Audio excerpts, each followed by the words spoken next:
اللہ رب العزت نے ارشاد فرمایا وَإِذْ أَخَذَ اللَّهُ مِيثَاقَ النَّبِيِّينَ لَمَا آتَيْتُكُم مِّن كِتَابٍ وَحِكْمَةٍ ثُمَّ جَاءَكُمْ رَسُولٌ مُّصَدِّقٌ لِّمَا مَعَكُمْ لَتُؤْمِنُنَّ بِهِ وَلَتَنصُرُنَّهُ قال أأقررتم وأخذتم على ذلكم إصري قالوا أقررنا قال فاشهدوا وأنا معكم من الشاهدين۔ اور یاد کرو جب اللہ نے نبیوں سے وعدہ لیا کہ میں تمہیں کتاب اور حکمت عطا کروں گا، پھر تمہارے پاس وہ عظمت والا رسول تشریف لائے گا جو تمہاری کتابوں کی تصدیق فرمانے والا ہوگا، تو تم ضرور اس پر ایمان لانا اور ضرور اس کی مدد کرنا۔ اللہ نے فرمایا اے انبیاء کرام، کیا تم نے اس حکم پر اقرار کر لیا اور اس اقرار پر میرا بھاری ذمہ اٹھا لیا؟ سب نے عرض کی ہم نے اقرار کر لیا۔ اللہ تعالیٰ نے فرمایا اب ایک دوسرے پر بھی گواہ بن جاؤ اور میں خود بھی تمہارے ساتھ گواہوں میں سے ہوں۔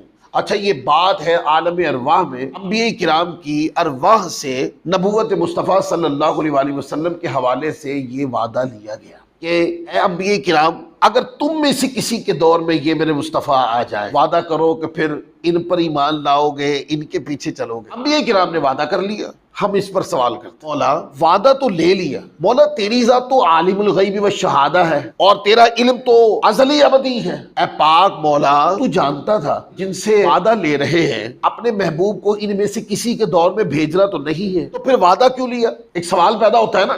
حکمتیں بہت ہی اس وعدے کی، لیکن ان میں سے ایک حکمت جو میری سمجھ میں آئی ہے، جو ماں نے لکھی ہے کتابوں میں، وہ یہ ہے کہ آپ دیکھیں جب وعدہ لے لیا تو پھر انبیاء کرام نے اپنی امتوں کی طرف جب آئے ہوں گے تو پھر امتوں میں آ کے کیا کیا ہوگا؟ آ کر لوگوں کو بتایا ہوگا یہ اللہ کا حکم ہے، یہ فرض ہے، یہ واجب ہے، اس پہ عمل کرنا ہے، اس پہ نہیں کرنا، یہ ممنوعات میں سے ہے، یہ کرنے والے کاموں میں سے ہے۔ ایک تربیت جو اللہ کے نبی فرماتے ہیں، سارے انبیاء نے اپنی امتوں میں آ کر وہ تربیت کی جو اللہ نے وہی اتاری، ساری باتیں انہوں نے کی ہوں گی، اور ساری باتوں کے اندر ایک بات یہ بھی کی ہوگی، کسی کا انتظار ہو رہا ہے، کوئی آنے والی شخصیت آ رہی ہے، ان کا کسی وقت بھی میلاد ہو سکتا ہے، اور حکم یہ ہوا ہے کہ وہ کسی کے دور میں آ جائیں تو ان کی ہی پیروی کرنی ہے، ان کے پیچھے چلنا ہے، ان کے اوپر ہی مان لانا ہے۔ انبیاء کرام یہ تقریریں پھر اپنی امت کو سکھاتے تھے۔ اب مجھے بتائیں، ایک تو تقریر کر رہا ہوں میں، ناقص آدمی، بیکار آدمی، ایک تقریر کرے اللہ کے پاک پیغمبر اور وہ تقریر ہو آقا علیہ الصلوۃ والسلام کے میلاد کی، اور خاص میلاد کے انتظار کی، اور میلاد کے انتظار کے تناظر کے اندر انبیاء کرام اپنی امتوں کو محبوب کے تذکرے سنائیں، تو جو بھی اپنی امتوں کی طرف گئے وہ پھر یہ تذکرے امتوں میں ہوتے رہے، کھاتے رہے، سمجھاتے رہے۔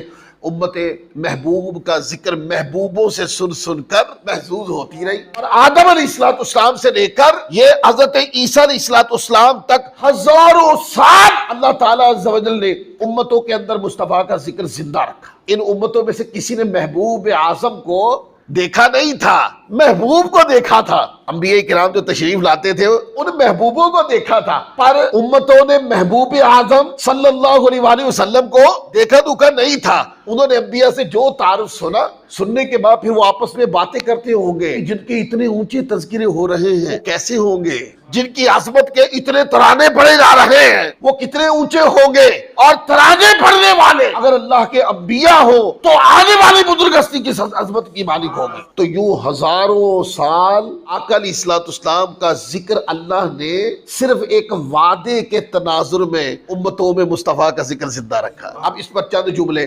مصطفیٰ کا ذکر بھی زندہ رہا، ذکر ہوتا بھی رہا، میلاد کے انتظار کے تناظر میں ہوتا رہا، انبیاء کرام کے خطاب کی صورت میں امتیں سنتی رہی، اور سننے کے بعد پھر محظوظ ہوتی رہی۔ اللہ کی بارگاہ میں دعائیں بھی کرتی ہوں گے، مولا اپنا محبوب تو دکھا۔ ان کی عمروں میں اتنی رعایت نہیں تھی کہ وہ محبوب اعظم صلی اللہ علیہ وآلہ وسلم کو دیکھ سکے، لیکن ایک تمنا تو تھی، مولا اتنا اونچا ذکر ہو رہا ہے تیرے محبوب کا، اے مولا وہ کیسے ہوں گے تیرے محبوب، ہمیں اپنا محبوب تو دکھا۔ یہ تناظر ہے امم سابقہ کے اندر آقا علیہ السلام کے ذکر کا۔ اب کوئی بندہ پوچھے کہ آقا کا ذکر کرنا اور میلاد کے تناظر میں کرنا اور میلاد کے انتظار میں آقا کا ذکر کرنا، لوگ پوچھیں کہ یہ کہاں سے ثابت ہے؟ یار تم یہ پوچھتے ہو کہ یہ کہاں سے ثابت ہے، یہ پوچھو کہ یہ ذکر رکا کب ہے۔ ثابت وہ چیز کی جاتی ہے جس کا تمہیں پتہ نہیں، تو ہم ثابت کریں دلائل کے ساتھ واضح کر دیں، لیکن تم اتنے بہرے ہو، ہزاروں سال مصطفیٰ کا ذکر میلاد کے تناظر میں ہوتا رہا اور تمہیں خبر بھی نہ لگی۔ احکام شریعہ کو اس طریقے سے سمجھتے ہو تم لوگ، تو ہزاروں برس آقا علیہ السلام کا ذکر زندہ رہا، اس کے نقوش ملتے ہیں، موسیٰ علیہ السلام کی وہ دعا ملتی ہے، کیا مولا مجھے اپنے محبوب کا امتی بنا دے۔ یہ دعا ایک روایت کے مطابق حضرت عیسیٰ علیہ السلام نے بھی مانگی، اپنے محبوب کا امتی بنا۔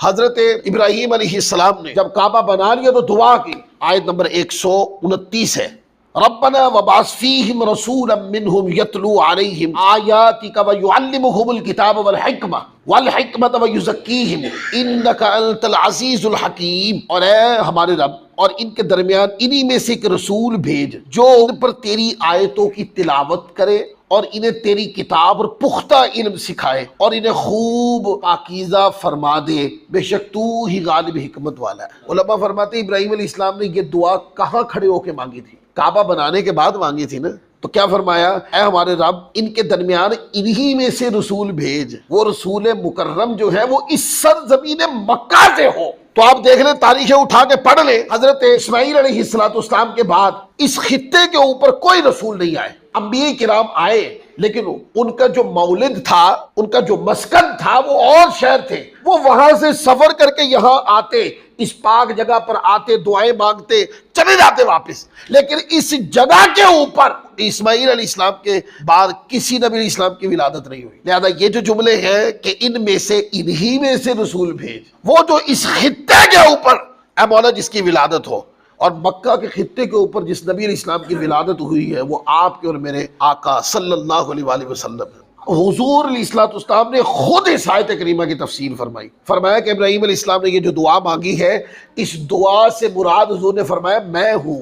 تو انبیاء کرام دیکھو نا، ہزاروں سال کا فرق ہے، اور ہزاروں سال انبیاء کرام آقا علیہ السلام کے لیے دعا مانگے، اس کا معنی یہ ہے کہ جس کے لیے وہ دعا مانگتے کیا ان کے چرچے نہیں کرتے ہو؟ پھر اسی طریقے سے یوں وقت چلتا چلا گیا حتیٰ کہ حضرت عیسیٰ علیہ السلام نے تو آ کے نام لے کے بتا دی، فرمایا من بعد اسمہ احمد، میرے بعد جو آئیں گے ان کا نام احمد ہوگا، ان کا نور کوہ فاراں سے طلوع ہوگا، جو دو پہاڑوں کے درمیان مکہ ہے، ان دو پہاڑوں کو کہتے ہیں کوہ فاراں، فرمایا ان کا نور کوہ فاراں سے چمکے گا، نام احمد ہوگا۔ تو مکہ میں ایک نور چمکا، آقا علیہ السلام کی ولادت ہو گئی۔